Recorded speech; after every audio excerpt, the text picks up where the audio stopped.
Hello, Sam from Sound on Sound magazine here. I'm at SynthFest UK in Sheffield and I'm with Ian Poddy. Hello Ian, how are you? Yeah, good to be here.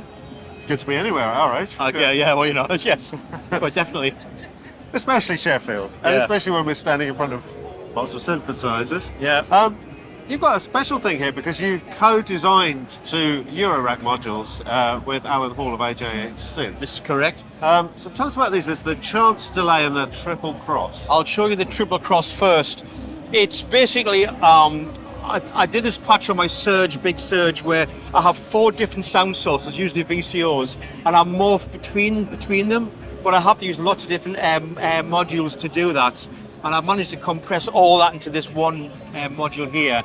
So the way I've got it set up, there's 4 samples coming from the 1010 into here, two pairs, and then those pairs are coming out of these 2 outs, and there's 3 non-synchronous LFOs morphing between them all in a nice sort of gentle pattern. So those constant sounds are crossfading in 2 pairs. It'll become more obvious to stereo if I increase the rate of the LFOs, and then you'll get this. Are you a label? Yes. You hear the fluttering between left and right there.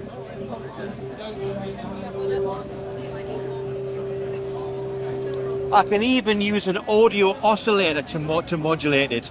What that's going to do is almost crossfade and morph at a pitch. So you won't hear it. It's a stereo image, but you won't hear the individual pan. It's so fast. But you get these weird sidebands, almost like ring mod coming through. So if I just take that LFO out in this 3rd oscillator in there,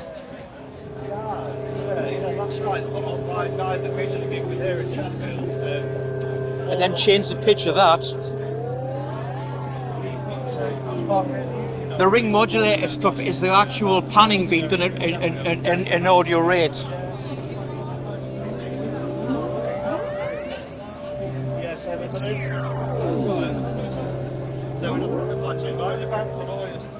So that's the triple cross. That's a very brief run through the triple cross. The chance delay, the basic concept was probability, whether something will happen or not. I quite like putting a randomness and probability into things. So at its simplest level, the top knob is chance. There's a trigger coming in here and a trigger going out. It'll pass the trigger through, but at the minute it's on 0%, so it never comes through. As I turn the chance up, you'll suddenly get occasional notes going through until you go to 100%, but it's all the time, and you can voltage control that. If I've got a second one here, I'll play the second channel against the first, so it'll give you how the other things work. So here's a high pitch.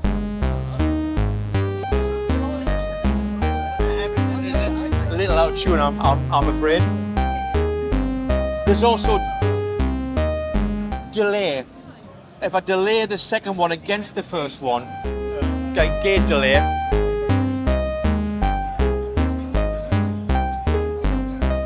you'll hear the second one start to drag against the first till I hit a nice little sweet spot there. So it's delaying the trigger coming out of the out. It's not like an echo. Right. And then you've also got length. And what length will do, it turns a trigger into a gate, it lengthens the trigger into a longer gate. But if the length of that gate exceeds the time for when the second trigger comes in, it'll ignore that. It's called divide by n, and it effectively beat divides. So if I turn this up past a certain point,